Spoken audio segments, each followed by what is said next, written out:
Thank you for staying with us. We begin with this recent development concerning the Department of State Services fixing February 25 to arraign a former governor of Kaduna State, Nasir El-Rufai, before the Federal High Court in Abuja over alleged cybercrime and breach of national security. Justice Joyce Abdulmalik was obviously the chief judge of the court by Justice John Soho, who subsequently fixed a date for the defendant's arraignment. The DSS had on Monday filed a 3-count criminal charge against the former governor, accusing him of unlawfully intercepting the telephone lines of the National Security Advisor, Malam Nuhu Ribadu.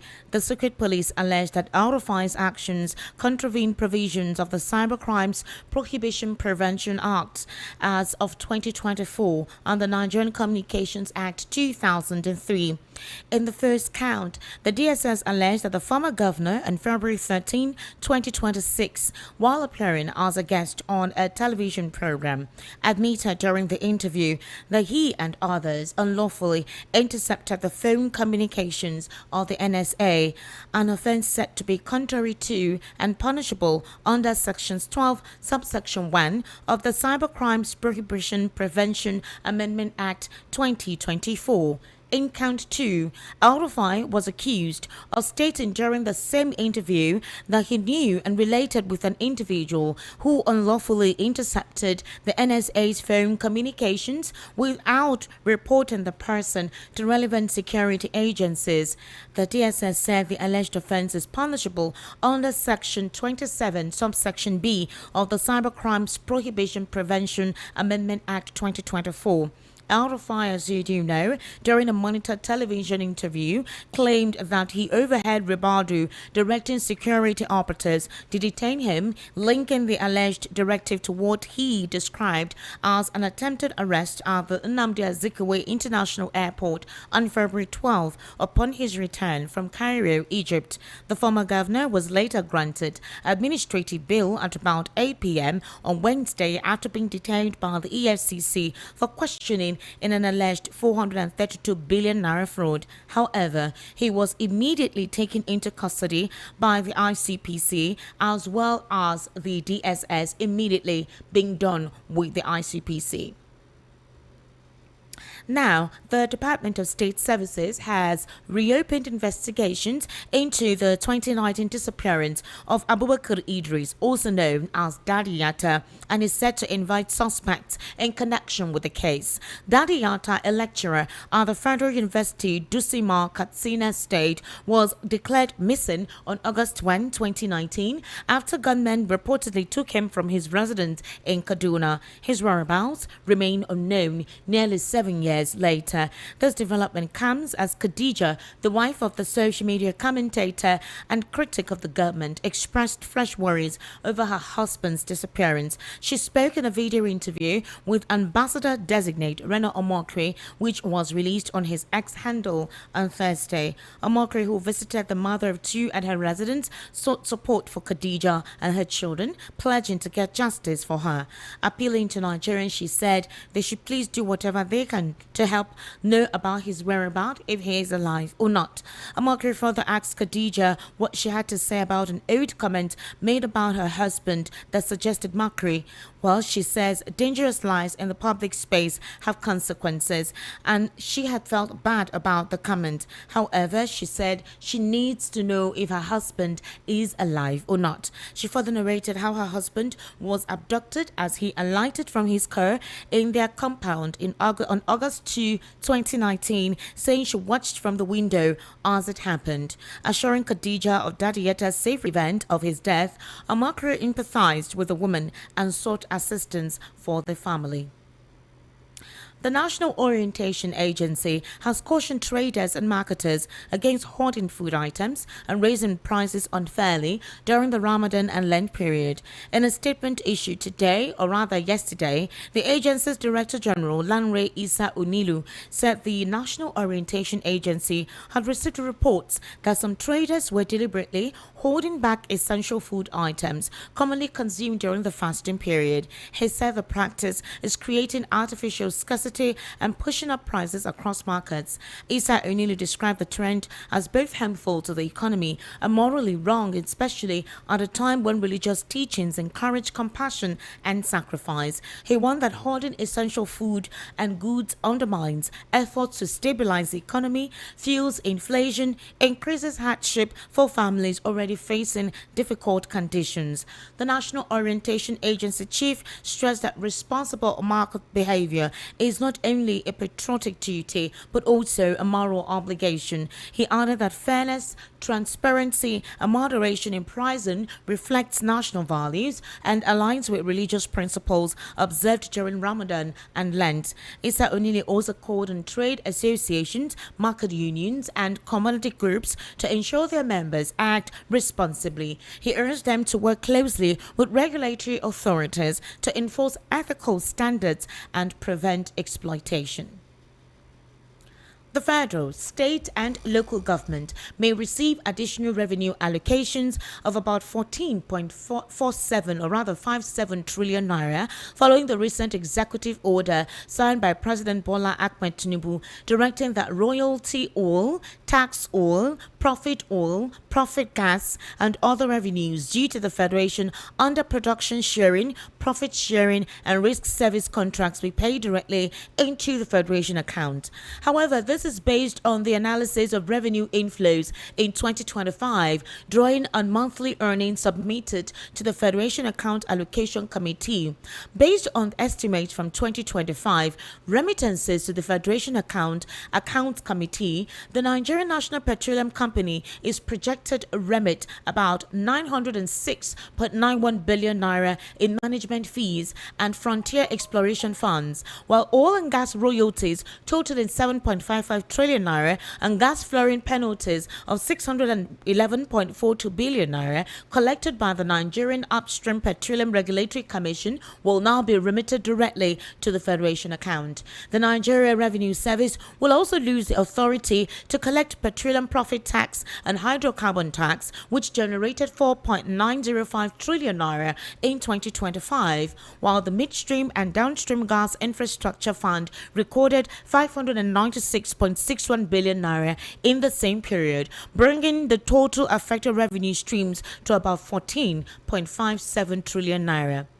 Meanwhile, the federal government has commenced payments for outstanding 2024 capital projects. Special Advisor on Media and Public Communications to the President, Sunday Dari, stated this in a post via his X handle today. According to him, all ministries, departments, and agencies have been directed to submit their cash plans for the 2025 budget by close of business on Monday, February 23, 2026, after which payment processing will begin immediately. He also noted that the federal government will fully implement the capital components of both the 2024 and 2025 budgets by March 31, 2026.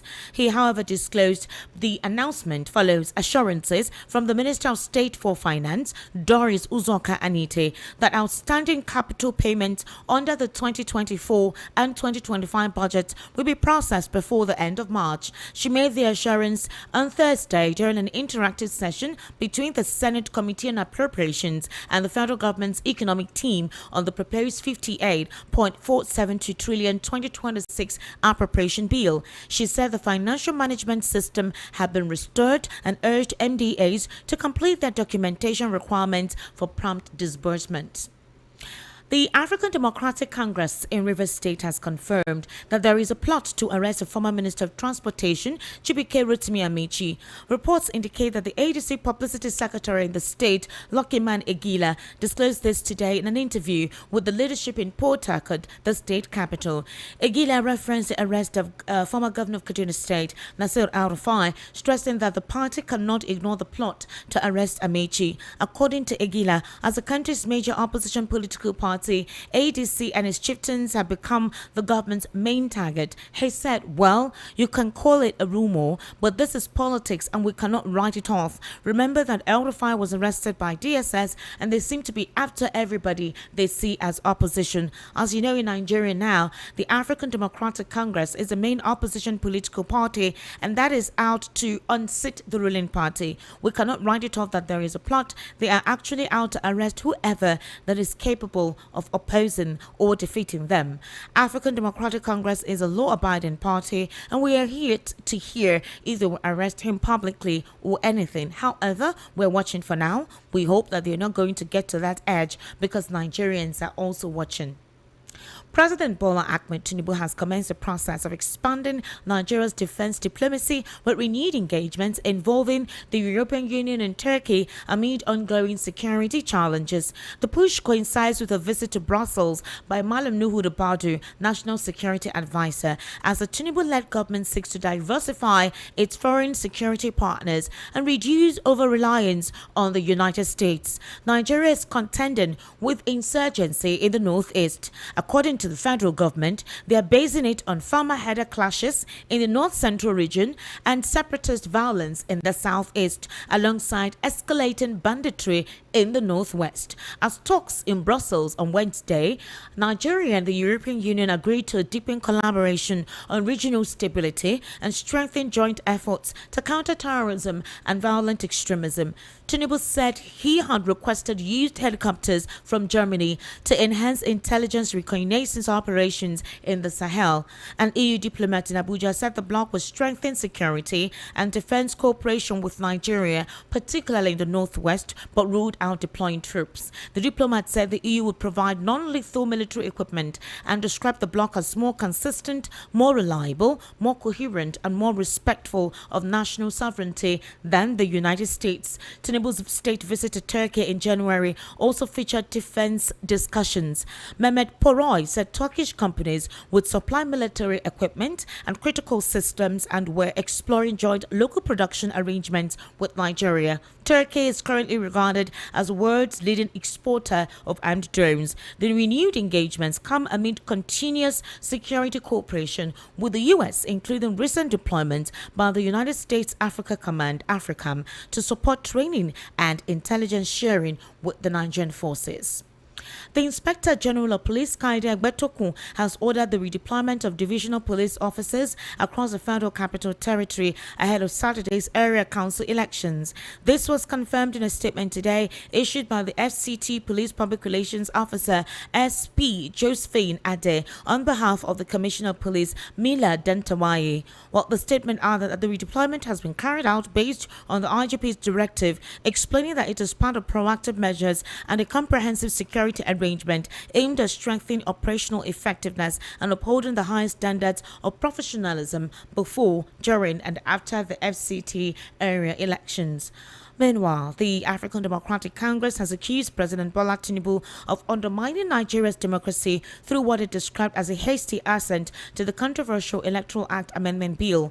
In a statement signed by its National Publicity Secretary, Malam Bolaji Abdullahi, the opposition party said the president's speedy approval of the bill amounted to signing the death warrant on credible elections in the country. The ADC questioned what it termed the extraordinary haste with by the National Assembly and signed into law, despite what it described as widespread objections from citizens. According to the ADC, the amendments introduce ambiguity and grant excessive discretion in the collation and transmission of election results, thereby weakening public confidence in the electoral process. You're currently listening to World News right here on Voice of the People 90.3 FM. I actually have right here in the studio Mr. Elvis Elimehele to give us his own perspective on some of the issues that will be discussed this evening on the World News at 6. Mr. Elvis, how are you today? Good, Esther. Happy Thank God Friday. it's Friday. Yes, good evening. I'm always excited when Friday gets close because for me, I get to be off on Saturday and enjoy my weekend before I come again on Sunday for another round of more talks on national issues here. The excitement is always sweeter when there is more money in the pocket to spend. Precisely. you actually get the drift. Mr. Elvis, so let's look at this. The National Orientation Agency says that certain traders are hoarding food items and deliberately hiking the price of these food items, considering the fact that with the strangulating economic conditions, certain food items are essential for, the Ramadan period and those who are going through the Lent. And we're speaking about fruits, vegetables, all the necessary consumables that helps the Lent and Ramadan season kind of easy on the digestive system. Do you agree with that narrative? Esther, if that is actually true, that's wickedness on the part of the traders. Okay. Because if you look at the formation of Nigeria, as we are a very religious country, and the two major religions are going through Ramadan and Lent. Yeah. So whoever is, trying to actually use this kind of wicked art to perpetuate price hike so that the two major religious body members will not be able to actually face the fasting and break the fast as expected is wickedness. Because Esther, you will agree with me today. If you are a Muslim, you'll be in the mosque today, and you know what it is. Yes. Especially in Nigeria on a Friday, especially in northern part of Nigeria, on a Friday after that mosque, the whole business of the day is almost as good as crumbled. Yeah. Then by this time next tomorrow on a Sunday, you see like this certain part of Nigeria, most Nigerians are in the church. So now that brings us now down to who are the people that the NOA is actually alleging now that they are perpetuating this heinous acts. Yeah. It's either they are Christians or they are Muslims. And even if they don't belong to any of these religious group, they have brothers and sisters or relatives that belong to any of these religious group that are undergoing this fasting at this period. So that's to tell you that most of the things we see in this nation, some of them are actually wickedness on some part of Nigerians. You understand? For example, during the Utah period, we saw that petroleum price dropped, considerably, and it was available, but the transport fare never came down. It never did. It never came down. So is it the government now that will now begin to deploy a task force again to be going to motor park to reduce fuel price? Transport price. It's not the government. That's supposed to be a human thing. Humane. They say, okay, now that the government has actually done their own part, let us also do our own part. Then that brings us now to the union. We have National Union of Road Transport Workers. They never told their members, now that fuel has also dropped a little, reduce part of the transport fare so that people could travel. Then you also have in the market now, you have various market bodies, groups that actually has to say, okay, now this period is very, very crucial to Nigerians. It's very important. Okay. You discover that day we're analyzing here on Wednesday. We say, okay, the Lent began on Wednesday and the Ramadan fast began that same Wednesday. We applauded it and we're happy. That's to tell you that even if the politicians are trying to break the rank, we serve just one living God. It's just Nigerian politicians that are bringing religion and order to divide us. Now, if we have these things working for us as spiritually as God has designed it, why would the man not try men created by God not trying to throw spanner in the wheel of SOCON that the government is trying to actually relieve Nigeria of? But also, Esther, there's another angle to it. If these things were actually very available, if farmer can go to farm and farmers produce and go over their normal duty as expected, no matter this nefarious activity that the trader wants to cook up, it will not work because there will be more availability. If you cannot, A is hiking his price, B can actually say, let me bring down my price, let me be able to make something to be able to take care of my family. But because the availability is also not there as expected, Esther, because of the insecurity, because people cannot go to farm, that's why you see this kind of thing can fly. But I hope the federal government will look into it because the two major religious bodies are going through fast. And we need prayer in this nation. We are a praying nation. And we have to encourage our brothers and sisters to fast so that when they are breaking this fast, they have something to break as expected. So government should look into it. All right, very interesting. Quickly, let's go to the talks by the Rivers State ADC that there are plans to arrest Rotimi Amaechi, former governor of Rivers State, former transportation minister under the administration of late Muhammadu Buhari. And we do know very recently that most of the persons in the, net of the EFCC's investigation are members of the ADC, and they just recently, finished with Buhari's administration. We're talking about Malami, also now El-Rufai, and then there are talks about Amaechi. Now, the political party of the ADC feels this is a deliberate plot. They're handpicking, candidates in the ADC to weaken the strength of the party. Also, tomorrow is the AMAC, FCT Council polls, and restriction of movement has been called for by the FCT minister. The Inspector General of Police has deployed policemen to the state.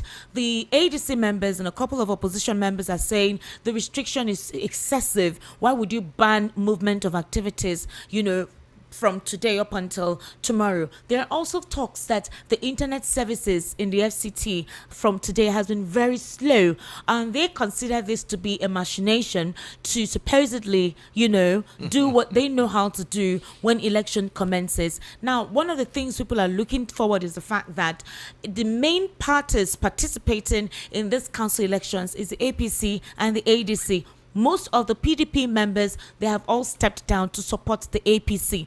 Others have called it the influence of Wike, that the Wike factor, telling them we will compensate you with something, but step down. Now, Wike has vowed to ensure that he will deliver for Tinubu 2027. And this is a test of his might, influence, and strength. From tomorrow, Peter Obi personally went round campaigning for Moses Paul.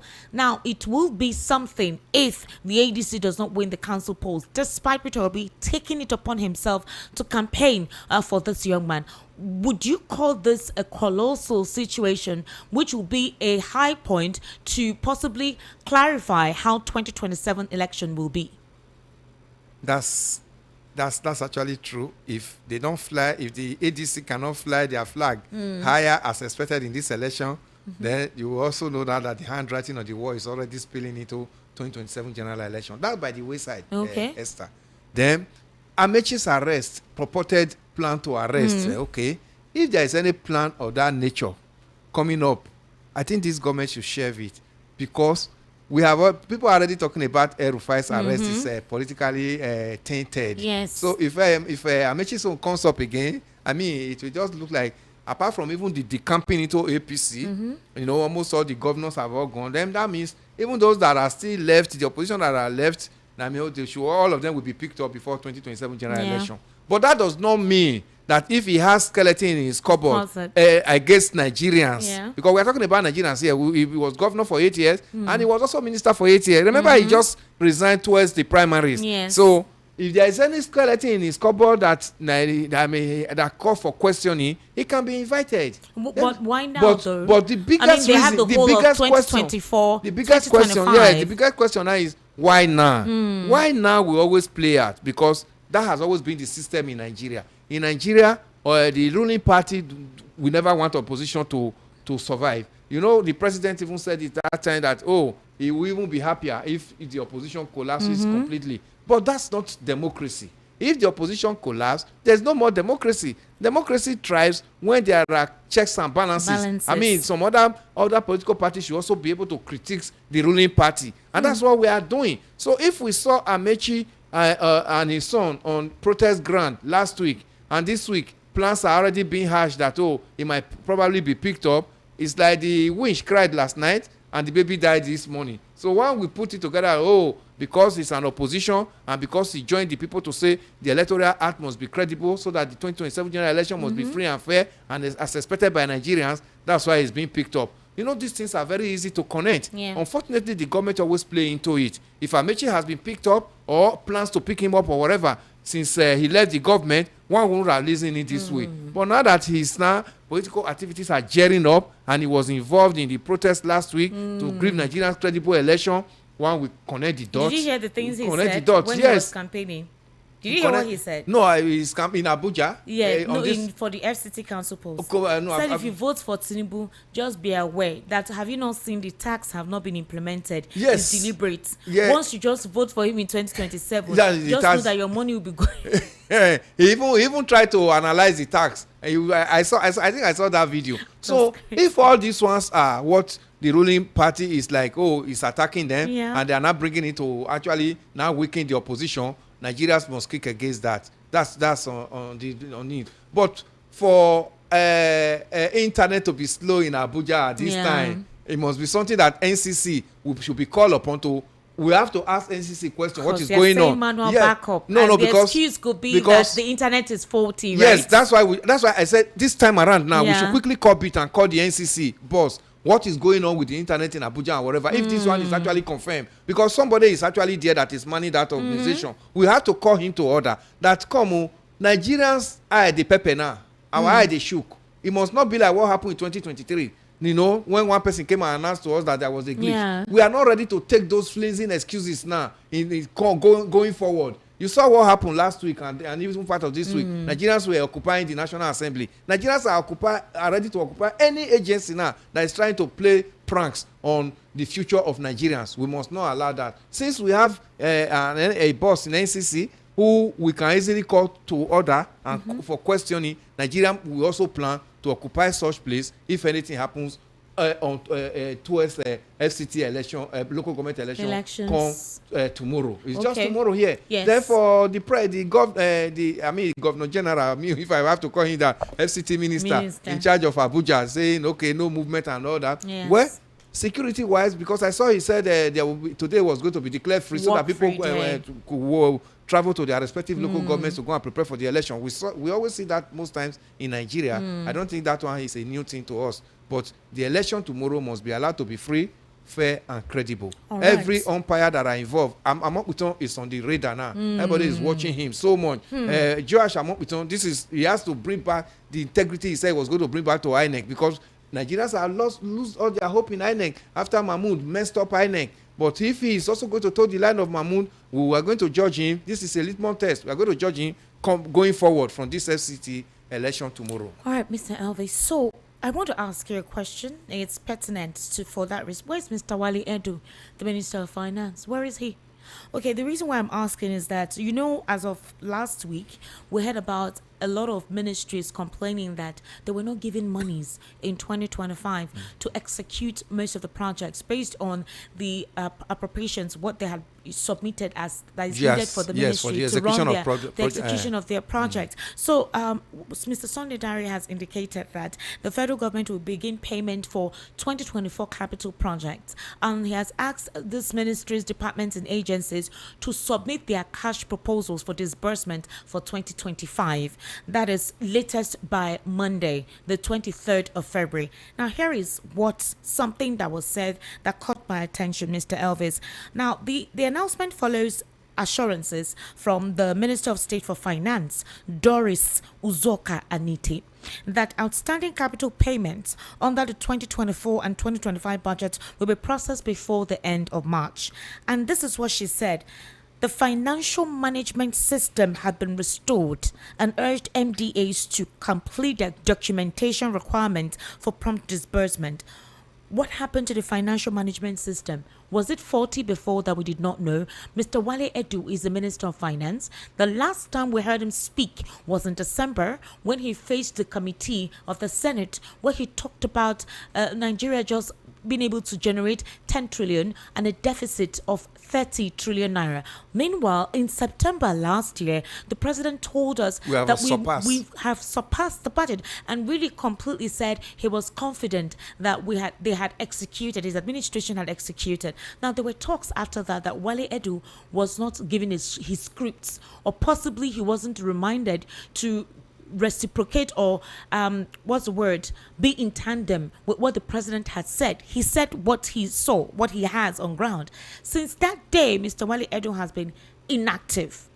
This was somebody who worked in Tinubu's government while he was the governor of Lagos State. These were the technocrats that the president said were very vital for his government. These were persons who spoke with him in Chatham House. El-Rufai spoke on security. Mr. Wale Edu was also there. CBN Governor Olayemi Cardoso. These were the technocrats the president was referring to at the time. So right now, how come Miss Doris Anita? I heard she's like the deputy to Mr. Wale Edu, and now she's the one in charge. So how come we didn't know that there was something wrong with the financial system that she said has been restored? Yeah, if there is any cracks between President Tinubu and the Minister for Finance, Wale Edu, it is going to affect the workings of Nigeria. Because really, if you look at the system, it's not a new person to the president. He was the one that even helped the president to manage the Lagos State finance portfolio for 8 years, even when there were issues with President Olusegun Obasanjo in releasing the local government fund. He managed it well.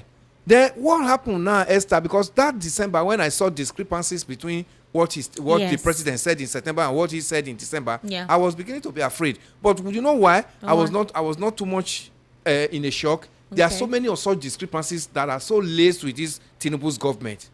You see, what he said is not what we see. It's not exactly. So he was speaking directly from what is on the table before him. But the president is speaking from political assumption. These are political calculations, you know. Some other aides could be feeding the president with something else. But Mr. Wale is a professional to the core. He has to also speak in line with his office and what is on his table and based on his profession. But unfortunately, there were discrepancies. If that is what is leading to him being pushed aside, well, I think we'll know better about it. But the most important thing is all the ministers that went to the house last week and last 2 weeks to defend their budget kept complaining about funds were not released to their ministry. Almost all the ministries. I saw Dave Mahi made such complaint that upon all the money that was released for Ministry of Works, almost half of it was not released for him to work. And he blamed the Minister of Finance on it, yes. Where Oshomole pointed out that how can you have a close relationship with this person? Both of you attend the Federal Executive Council meeting with the president weekly, and he attends it, and you refuse to speak to the president that this person whom you need to execute your project is holding my ministry to ransom. So could it be that there is something we do not know? He has been silent. His office has been silent. And if all these ministries, departments, and agencies said they didn't receive money, obviously the fault is from the finance minister. It's from the finance minister and his ministry. And that's the reason why I said they must work in harmony. And now we're talking about 2026 coming up. If funds are not released, all these projects that you see them, talking about, it will just be lying dormant, and the contractor will able to start withdrawing from site. So a situation where the government will tell us that, where the things are getting better, and internally, even within them, the workings within them is not in tandem with what they are telling Nigerians. It will say it's fair doom. This is the year that is leading to election, you know, and we want to see more projects. At least, even if they are not completed, we want to see them nearing completion and commissioning. One can say, okay, 90%, 80% of most of the projects they initiated since they were sworn into power in 2023, and now. I mean, how many of them have you seen that have been commissioned? We keep hearing, okay, for 40%, 50%. Is that what they are going to tell Nigerians when they get to the podium for campaign? And look at the electricity itself, Esther. We see at the rate at which electricity has been collapsing for the past 2 years now. Exactly. Is that what the president will tell Nigerians when he told them that if I don't give you electricity, my first tenure, don't vote for me, second tenure? You know, that one is still waiting for him because Nigerians have not, it has not fared better. It has even become worse. Some of us have called for the sacking of the minister for power, but the president retained him. Yes. And retained him even someone who is aspirring to be a governor. Yes, aspiring to be a governor of 2027 to his state. Even I don't know why the president keep reinforcing a failed team. Once the team is failing, disband it and constitute another one and see whether it will be better. Unfortunately, the minister for power. Or is it that some of the technocrats are not APC members? Because based on what the APC chairman said, that any such appointment coming henceforth, 2027, you must be an APC member. That is where they will even miss it so badly, Esther, because technocrats are supposed to be brought in along with politicians to actually boost their government. Unfortunately, if they now give all the ministry to politicians in 2027, it's going to be worse. What we are saying here is a child's play. But let's not even dwell on that now for now, Esther, because it is possible that there might be a change of government. That whatever APC is talking about towards 2027 might not fly. PDP said they were going to rule for 50 years. Eventually, at 16 years, they got truncated. So if they are planning, the next dispensation for Nigerians, it's possible that they may not even get to that dispensation with what is on ground now. That now call for you and I. Nigerians must be able to open their eyes now and say, did they get it better in this first 4 years of Asiwaju Ahmed Tinubu? If they don't get it better, Nigeria must come out and vote en masse and protect their vote and let their and with all this on ground, our vote, we must find a way for it to get to count so that we can talk of changing the government through the ballot in 2027 elections. Mr. Elvis, the president, but I know that you have somewhere to be very quickly. The president says he wants to reduce reliance with the United States of America, and he intends to work with governments like Turkey and other European nations for arms and ammunition, possibly share intelligence, but they will not have their troops here in Nigeria. The president made this, I think his visit to Turkey indicated he's trying to extend partnerships. Sheikh Gumi and a couple of other northern elites were not happy with America's intervention, advised the president that why not seek collaboration with Turkey, Afghanistan, and all of these nations, that those ones are better. Yeah, They consider Pakistan. the US to be more of a terrorist nation because they don't do anything for free. They want to come plunder and take up your wealth. As Sarito Kubo had said, if any US troop is coming in here for our oil, they will fight and kill them. I mean, this was something he said boastfully on our social media, and a lot of criticism, have been coming from that. But the situation with the US prompted the Nigerian government to be proactive, at least a little bit, in woke up the handling government, yes. insecurity, because it got so bad that there was a sense of apathy from the government with the incessant killings. This thing has gotten down to the southwest. Yeah. Just 2 days or yesterday, a monarch, a Yeah, king in in Ondo Ondo State State was murdered. Okay. He was shot at several times. The bullets did not penetrate, and they hit they him now hit him physically on the head. This man's blood was, on the floor. The family members were looking at what happened. So it's close home, whether anybody likes it or not. And there's this spate, whatever definition you want to call it, is terrible and makes the country look extremely weak. Despite all of this, the president expressed confidence on the NSA. In other words, I trust whatever strategy you're doing. The president recently, by the whiskers, was saved because there was a attempted coup plot on the president. He had to change all the security chiefs from the army, that is the Nigerian military, air force, and all of that, the navy. But it seems it hasn't helped the situation. The more the Nigerian military and the security armaments fight, the more these guys reinforce. So how do you think the US will perceive this romance with other European nations and see that the Nigerian government intends to disentangle themselves from the US? You see, Esther, when they were talking about collaboration, even when the NSA and his team went to the US and all that, there was something I said in this studio. I said Nigeria government must have to be very sincere with any collaboration they are coming into. Because if you not collaborate with another country and you are not coming to betray them, that means you are even creating more problem. Then immediately after that trip, the NSA came back. We now saw the Turkey trip, which I don't know what motivated it and what led to that. It was the same For thing me, for security. for me, I didn't see it as a necessity because US can actually collaborate with Nigeria so well and be able to help us to stamp out this insecurity. But bringing another nation and some other nation, and especially when Gumi made mention of Turkey, made mention of Pakistan and all that, then one of the nations he made mention of was now a jamboree. The president went there and he started talking about security collaboration. I felt the president is trying to bring in another country to now betray the US. But the US government will not take that one lie low, especially now that their troops are already on ground. And they have always said that they are coming to assist Nigeria on intelligence and all that. Even before then, the US government was the one that woke up Nigeria government to make us to understand, to make the whole world know that what we are facing here is now, the greeting is now beyond the elbow. Yeah. It's no longer a handshake. So now the US government is watching every move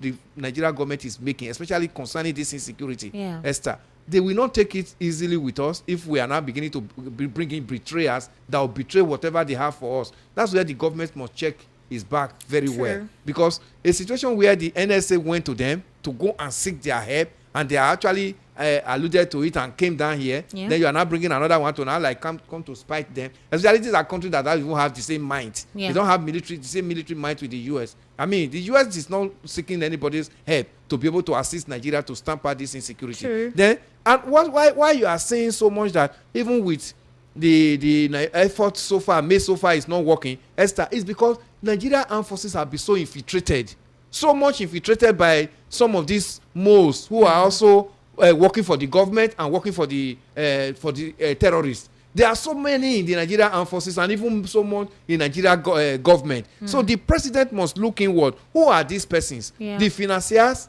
the people these financiers are the major persons, Esther. Because we heard now that drones are now being used by the insurgents. Do you know what it means? These drones, they brought them in and trained the people that are using it. And they even have to have the facilities. Before a drone can fly, it must have electricity that is used to power it, which means even in their various camps in the bush, they have electricity, stable electricity. All these things are brought in, Esther. They charge their phones and their radios and their batteries. They listen to most of these things we say here. So all these things are brought in by the financiers and bring in the logistics to power and ferry it to them in the bush. This is the link.